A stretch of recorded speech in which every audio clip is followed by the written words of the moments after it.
welcome back to a new vlog. So we thought we'd do, and much requested, tips on basically moving to Australia. A lot of people have messaged us on Instagram, even on YouTube, just basically saying what do we need to bring if they were in the same position as us when we first moved over here. Just what to know to bring and what to do when you're here. But to be fair, it's more you than me. It's all been really straightforward. Yeah. It's been really, I would say that I think it'd be more stressful to move within the UK than it has to move abroad.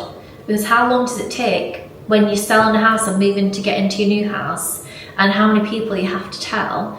I feel like this has been way easier. I think it was made easier for us because we had a company that looked after us from day one, so they gave us an Airbnb for a month, gave us a car for a month, so it allowed us that time to come here, explore a bit, find the area that we wanted to live. We had that idea of where we wanted to live anyway, but it made it a little bit less stress. Yeah. Because we had that there to kind of guide us, really, So really before you get here, so 2 weeks before you get here, you can actually open your bank account.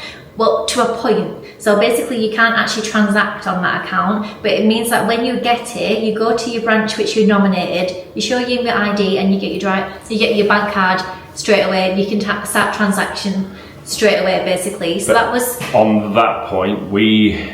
Obviously, I don't know whether everybody's similar or some people are similar. Our location changed within the time frame of opening the bank account and nominating the branch that we were going to go to get our cards, to the point of getting here and actually getting our bank cards. So within the space of 2 weeks, it changed. Yeah, so just bear that in mind. We could have drove to the bank that we nominated and picked up our cards, but all we really needed was the digital side of it. We didn't need the physical card, we just needed to transact digitally, so it worked well for us. So that's what you can do before you get here. Things to bring, not a lot to be fair, as in documentation. Bring your passport, driving licence, birth certificates, and we did get a copy of our visa, which we have needed being here.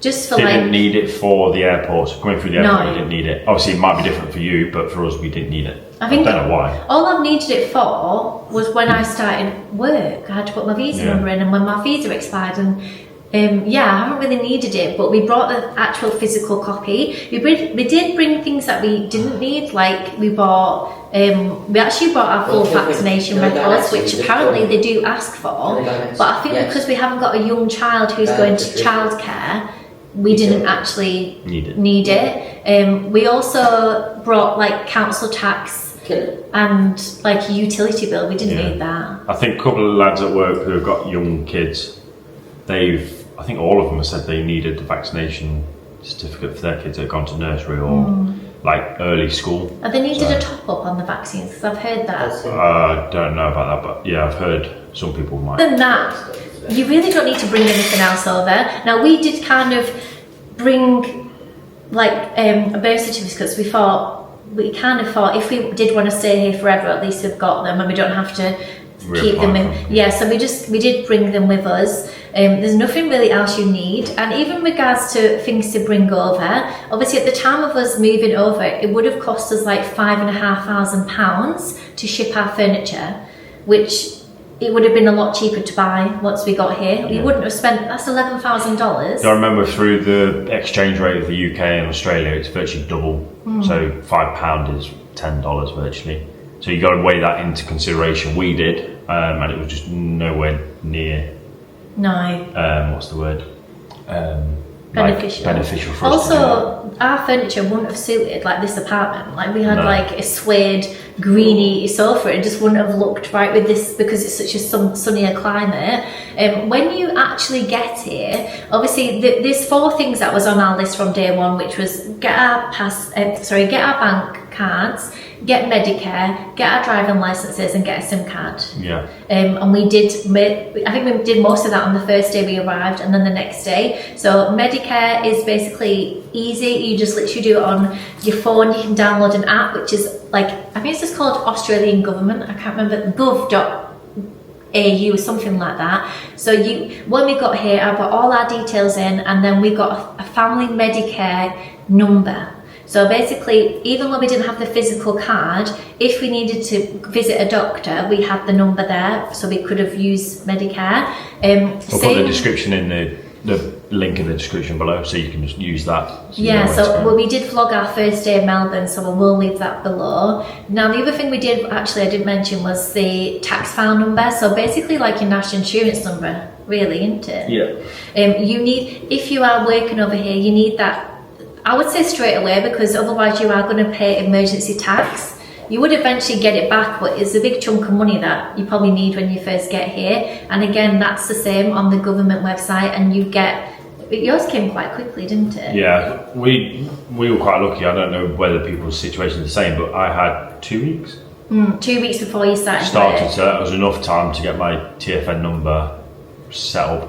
I had a file that I needed to fill out for the company that I worked for, and in there was my TFN number that I needed, like the section that I needed to put my TFN number. As soon as I did that, and then gave it to them on my first time visiting the site, gave it to them, and then it was all done and dusted within 4 or 5 days. Yeah, it was really quick. Even if you think you might have some time off, like I came here thinking I would have the rest of the year off, I did still apply for my TFN number, just so if I did start work, I would get paid and not get the emergency tax taken off. Also gets linked to your bank account as well. So when you open your bank account, you've got an option to put that into your savings or banking.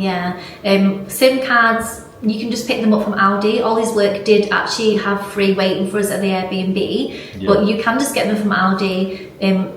Straight away you can basically get going with an Australian number. $25, for, I don't know how many gigs, megabytes is it? I think we get about 20 gig. Yeah. 20 gig of data, unlimited text, unlimited minutes as you do. And then it was like $25. But it's a rolling not a contract, but it's like a rolling monthly thing. Yeah. So you can cancel any time. Obviously we brought our phones over from the UK, so that made it a lot cheaper. I don't know how much contracts over here No, are. we don't know. But also with the Aldi one, you can ring back to the UK, like I rang our bank a couple of times, and it's free to do so. So it is the Aldi one, that's all we've known really. And it's any data that you don't use within that month, it rolls over to the next one. Which is handy. Obviously, Oliver's, who's that with? Optus? I think so. Telstra, maybe? Yeah, Optus or Telstra. We got it from Woolies, just a SIM only. And I think we pay $35, but he's got like unlimited data, basically. Yeah, basically it's like 50 gig of data or something silly like that. Or data. They call it data here. So yeah, it's definitely worth shopping around, especially if you are using your old phones. Make sure they're unlocked before you leave the UK. Yeah. It's easy to do. I think you contact your... I mean, we just did it through like a web chat, didn't we? Yeah, or there's like a number, so say if you're with, I don't know, EE for example in the UK, you can message like a number, say for example, I don't know what it is, 111. It might not be that, message that, and then it'll send you like a code. Yeah, and then it'll unlock it for you. Might take 24 hours, but it's definitely worth doing. And then the fourth thing was the driving licence, and again, this is really, really straightforward. But it's very different here because it's basically like a thick road centre. So basically like a DVLA centre, but they're everywhere. Have DVLA centres? No, and you just walk in and there's like people everywhere. So we just walked in. We didn't have an appointment. We didn't realise we needed one. Do you know what it reminds me of in the UK? Do you know when you go to take your driving test? Practical, it's that kind of thing. So you pull up, the driving lessons test there. You pull up and you've got a load of learner drivers obviously doing all the tests or whatever, motorbike learners and stuff. And then you walk in and it's just desks all around. It's probably about 30 members of staff. And then you just pick a number, they call you over, and then you're probably in and out within 20 minutes. If that. So that was the first time we went, and they basically give us like an online driving licence number, which meant we could then buy a car. And then we made an appointment, went back and got our picture taken, paid, I think it was like $90 each for our driving licence for 3 years. And it was just so easy and straightforward. Yeah, when it comes to buying a car, one thing I would say to you is, obviously my job is quite picky because it's paintwork and stuff. Don't buy the first car you see. No. Like, obviously with yours we were quite lucky. Yeah, my car, But really my car's been a nightmare. Touch wood, it's all sorted now, but the more I drive it, the more I see what a shed it is. But obviously a lot of cars in Australia, I don't know what it is, they just, I don't know. It's like they've all been on farms and stuff. I think it's just maybe I don't know whether it's the weather. It's like Spain, all the cars have got like dry sand kind of on them. Yeah, so all the paint's faded and stuff. A lot of them will have paintwork or some kind of repair on them. I love though that when you buy a car here and you go and collect it, they put a big red bow on it. Well, I did on both ours. Both of ours, like they've never done that to me. Even when we bought from available car. Yeah. I love that. And then you get a picture with like your bow on your car. It's just so nice. Yeah. So they're the main things that you need to do. Now, when it comes to school, we were in an Airbnb for the first month, so we actually couldn't get Oliver into school with a temporary address. You would need like a utility bill or a receipt of a bond payment. So that's why we moved out of the Airbnb so quick. I think we was there for like a week and a half. Yeah. Luckily we secured a rental, and we paid our bond, and we got a bond receipt with. Basically, it's like a legal document, really. Yeah, like so your proof bond of address. is like your deposit. Yeah. It tends to be your monthly rent. So over here, it's calculated weekly, isn't it? It's advertised weekly as well. well. Yeah, but you pay monthly. So it kind of caught us out. So when we started paying hours, it was more. I don't know how much more, but it's like so one month. So basically, every time we get paid, we put $750 away for the rent. One month I do $750. The next month I have to do $814 or something. Then it basically works itself out. So when you think it's advertised $750, you can't times that by 4 and think, oh, this is how much I'm paying $3,000, because it's actually calculated. It's actually taken monthly, and it works out more. Like ours is $3,259. But over the year, it actually works out how it should do, of $750 a week. And then getting Oliver into the school, I kind of knew which school I wanted before we even moved here. It was very, very easy, to be fair. They didn't need any school reports. They didn't need, all they needed was our visa, passport, proof of address, so our bond, and our passports as well. And I emailed them to the school. They rang me the next day and said, does Oliver want to come for a tour? We went for the tour that day. They rang me, and then he said he can start the next day. It was very, very easy. Then just give me a list of where I can go and buy his books, what books he would need, what uniform he needed. Not only did they give me a list of the uniform, he crossed out everything he didn't need, which we didn't need to buy. And then the receptionist said, I think I've got a school jacket behind the back that would fit him. So they actually give us a school jacket for free. So it just, I'll pop that link below. So it's like a back to school one where I basically walked through everything, getting Oliver into school. But it was the hardest thing that we have had to go through here is signing Oliver up to his soccer club. That's been the hardest. So everything else has been, even getting the visa was easier than getting Oliver signed up to his soccer team. It was classed as a international transfer. I don't know why, it's not professional, but they had to get documents, proof that we're biological parents and all that crap. It's like they had to also go back to Oliver's previous soccer team in the UK. It's all to do with child soccer trafficking. So apparently in Australia it's a big thing where they traffic kids to play for I've never clubs. ever heard of it, but it must be a thing. We thought we would go and sign a document, then join. It took them, they did persevere, like it was stressful for them. We were constantly going back with documents all the time, weren't we? But that was the hardest thing. So out of everything that we've done to get over here, that was the hardest thing. One thing, like for the clubs in the UK, or majority of clubs that I've known of, they, like your fees, you pay on monthly. Like direct debit? Yeah, direct debit. Whereas over here, you pay, like in Victoria, you pay Victoria FC, like Football Association, a fee for that. It's like $300? Yeah, about $300 for the season. And then you pay the club fee, which is like $170, $180, but you pay it in a lump sum. So you're not paying each week or month or whatever, you're not paying $50 or $60, whatever it is. Like in the UK, you pay it one lump sum and then that's it for the year. Yeah. And that pays for the kit, the referees, club fees, whatever. So it's a lot better that way. It was, once the whole process of moving here has been really, really straightforward, so easy. Like things like, here in Victoria, you have to, basically if you rang an ambulance, apparently it's like $2,000 if you need an ambulance. So in Victoria, you have ambulance cover. So again, we got this straight away. It's like $170 for all three of us for the year. We also then got just your standard. So you do have to get rego here, which is basically like car tax back in the UK. Yeah, I don't really know how it works, but it covers you for basic insurance. So a lot of people I've spoken to, that's all they've got is their rego insurance. Well, someone like so like his wife only uses the car for, I think it's just dropping the kids off at school or something. So they don't pay insurance; they just use the rego insurance. But then other people have told me the rego insurance just covers you from the garage to your house until you get the insurance sorted. Really? So I don't understand it. So if you do understand it, just drop a comment below so we know. Other thing was we got breakdown cover straight away. Yeah. We just kind of because I only had them 2 weeks and then I was off work, just getting through the list. You just write a list and we just got through. The priorities are always your Medicare. We'd done it way before we'd come out. Like you'd written a list of. Yeah, I basically bought like a book over and I wrote everything down that we needed to do, and then I feel like as long as you got your priorities, you can just relax a little bit. But I wanted just to get definitely try and. I know not everybody's organised, but like before we came out, if you watched us from the start.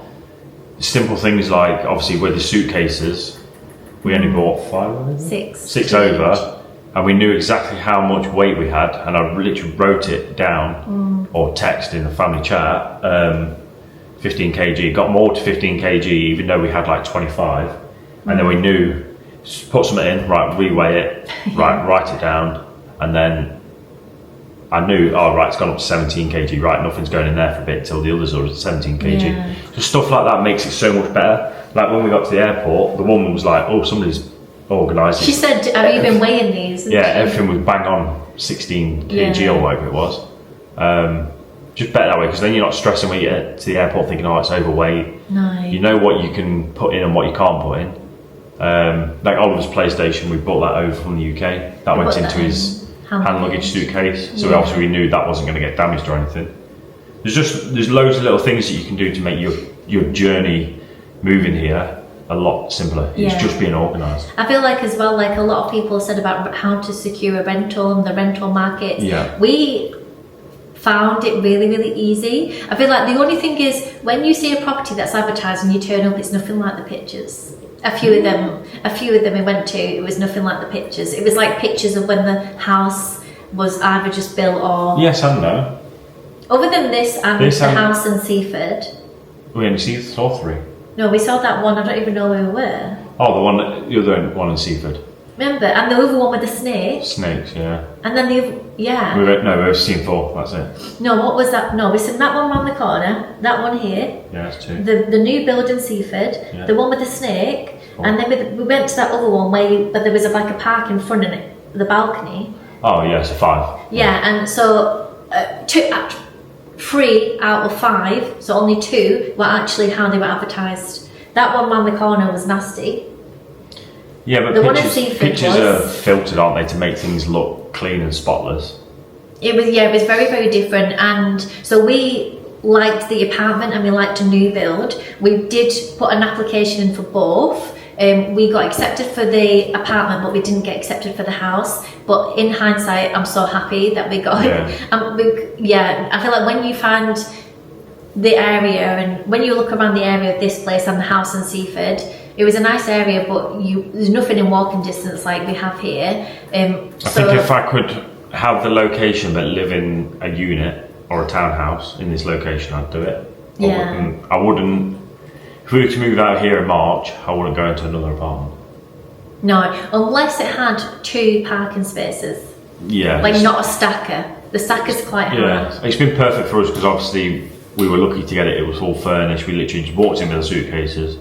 Yeah. Unpacked the clothes and then literally sat down and started watching TV. There was no bring the fridge up, bring the washing machine up, bring the TV up. It was just straight in. I think as long as our landlord doesn't put up the rent in March, we'll stay here for the full 2 years before we can buy, because you can't fault it really, can you? It's perfect location. It's kind of new as well, and obviously having the furniture is just it's perfect. Handy, It's done as good because obviously we've not had to go out and spend the money that we've sold our furniture in the UK. We don't have to use that money to buy new furniture. Whether we can stay here till we buy, and then when we buy, we can have all the new furniture and nice stuff and spend the money then yeah, it's perfect. Yeah. But another thing I'd say, obviously, regards furniture, if you can, obviously, if your situation allows it, whatever you sell in the UK, put into a separate bank account. So when you get here, you've got that money for your furniture. Or like we did with our cars, we sold both our cars in the UK. The money that we got for them cars, obviously it's double because of the exchange rate. We've managed to buy my car and your car. Granted, yeah, Kaylee's was a little bit extra. Well, that's the family. But it's a family car, and we know it's going to last for a long time, so we don't mind spending that. In regards to actually getting the apartment, it was kind of filling like an application, attaching like your work contract, our visas. Family reference. Did we do a family reference? Yeah. I didn't attach it. That CV I made. Yeah, but you know it. Quite a lot of people ask for a family reference, or it might go in your favour. So we'll put a picture on the screen of it. I haven't got it no more. It's like a CV for a family. It's basically saying why you should accept your application. So basically. we put a picture of us three in the corner, picture of our old house, obviously when it was absolutely immaculate, of course, and like a description of what we are like as a family, what we do for work, etc., and then just obviously uploaded that. Yeah, and then so we did that on a Thursday. We moved in here on the Tuesday. Yeah. It was really straightforward, really easy. It would have been quicker than that. I think it would have been the Saturday. I think it was something to do with balcony, I think.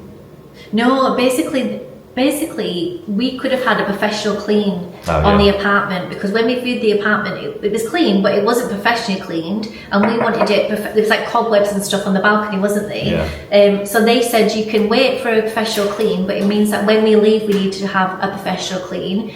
And we was like, do you know what? We're the type of people to clean over the professional clean anyway. Right. To be confident that it's completely clean. Yeah. So we actually so we don't, when we leave here, we'll just clean it. We don't need to get professional cleaners in, or like someone to clean the carpet. Quite strict on that as well. Like Nelson and Moravan, when he moved out his rental, or his girlfriend moved out her rental, they went over it that much. They, behind the blinds in the bedrooms. Yeah. They lifted them right up to the top, and because they wiped the glass and there was like a line, a smear, they failed them on it. Well, you have to get your window cleaner. You have to get your carpets professionally cleaned. Professionally cleaned, yeah. So in a way, in hindsight, it doesn't, like when we leave here, we don't need to do any of that. But we didn't have it. We didn't have it super clean when we moved in. But again, I'll even insert the moving vlog. Me and Oliver did it all while you was at work. Well, when Danny and Steve are moving down, aren't they? From Townsville, and they've been there 5 months. About 6 months, yeah. And they've just handed their keys back, but they've had to carpet clean full on clean. Yeah, to make sure you get your bond back. Yeah. But yeah, luckily for us, we're not, as long as we don't break anything. But if we break anything, we'll just replace it anyway. Yeah. We'll get our bond back. But I really hope this helps people, because people do keep reaching out to us, especially on Instagram, just saying, "What do we do?" And they were just kind of. We didn't know what to do, to be fair. No. We knew the priorities, which was the healthcare, driving licenses, buying a car, but then you don't really know what to do when it comes to school, or... I'd seriously just get as organised as you can. So just get a piece of paper and just write your list of your main priorities for your first 3-4 days. Yeah. As soon as you're done, cross it out. And it's satisfying because you know you haven't got to stress about that. Yeah. Right, that's dealt with, but I can't do anything more until it comes in the post. Right, moving on to the next thing. And I think it helped us as well, because the first 2 weeks we actually managed to do a lot. On a weekend we couldn't do anything anyway, so it was like, well, let's go, and we went to Moonlit, we went to Frankston, and then obviously we explored this area a lot, because we knew we wanted to either be in Seaford or Patterson Lakes. So we got, that's another brilliant one actually. If you've got children and they're in clubs, first thing you do when you get here, get them into a club. So we got Oliver into soccer club 3 days after we moved here. When we got to soccer club, all the kids actually went to the school that we wanted Oliver to go to. The manager of the soccer team, he came up and basically just told us everything that we needed telling us about the school, telling us about the area, telling us where to live, telling us where not to live. And then when Oliver went for the tour, because he'd already been playing soccer with these boys, we went to the tour at the school. Straight away walked into a class and one of the lads from football was there, and they was like, "Oh, hi, Ollie." It's probably it's helped us as well. It's the best thing that we did because we're probably one of the closest families. Him and Dave, probably the closest families. We really.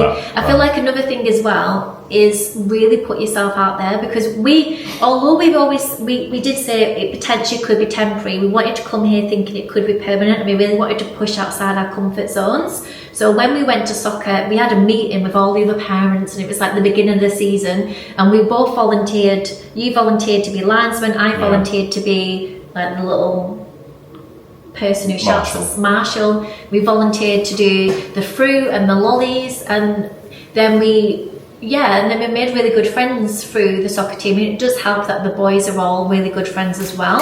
Just throw yourself into the Australian lifestyle. So going out into, obviously if you move into Melbourne, go out to the ranges, go into the city, go down to Mornington Peninsula, go down to Sorrento, go down to Phillip Island.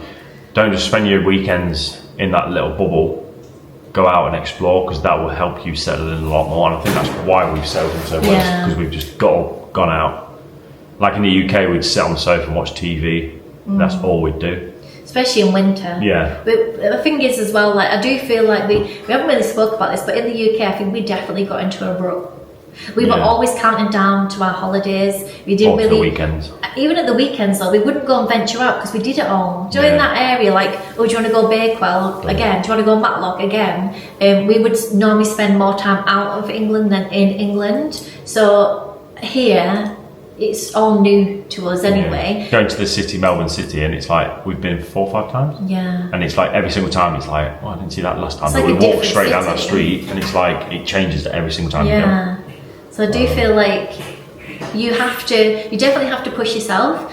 For us, it's been the best thing that we have ever done, moving to Australia. And really, I feel like we're proud of ourselves for doing it, because we could have easily stayed in your comfort zone, especially with Oliver being his age, especially me with grief. I could have easily just said, I'm staying close to my dad and close to my sister, but I'm so glad that we did it. Still doesn't feel real. We always say, like, from the point of getting to Gaz and Michelle's, dropping my car off, getting into their car, they took us to the airport, loading all the car up with a suitcase, getting to the airport hotel, sitting and having coffee with them, and then an hour later, right, they're going, and then it's like, I know, it doesn't even feel real to us that we've actually done all that, and we've got on the plane, gone to Dubai, and then come here. It's like, did that even happen? I know, like, it will be the best choice you make and decision you make, as long as you put yourself into it. Even if do it the best you can. Even if it is just temporary. Imagine saying no to doing something like this and then missing out. Like, for us, we know Melbourne is going to be a forever home. I said to a lady I met earlier, actually, she was asking about England, and I said I've never ever felt more at home than I do here. Like, I didn't feel at home in England, I didn't feel at home in Spain. Here is my home, or our home. We've had a few messages like, oh, how have you dealt with it with like family and friends and stuff? If it doesn't work here, UK is always going to be there. If you choose, like we've said, if it doesn't work here, we'll probably try somewhere else. Like a different state. Or if we can't stay in Australia, we might try New Zealand or whatever. But Canada, the UK is always going to be there. If we have to go back to the UK, it's only going to be how and what we've had to do to come here. Yeah, we've not got a house to live in, but we'll be able to rent. Be able to get a job. It's not. I think it's not like it's going to end your world. It's just going to be. It might take you back 3 months, but I don't think you just don't put so much pressure on yourself. I think that's why it's worked so well for us, because we were all just kind of like, oh yeah, we're moving to Australia, like no big deal. No big deal. Even when people came up to us and said, "Are you not scared?" I'm like, what? I don't. We never ever got that feeling, which means it's meant to be for us, definitely. But I really do hope this helps people. If you've got any questions, you can ask below, or we have got our Facebook page, which I'll pop up here, and our Instagram as well, so you can always message us on there and we'll get back to you if you need any tips, or if you are worried about certain things, then get in touch. Thank you very much for watching. Thank you. Please like and subscribe, and we'll see you guys in the next one. Bye. Bye.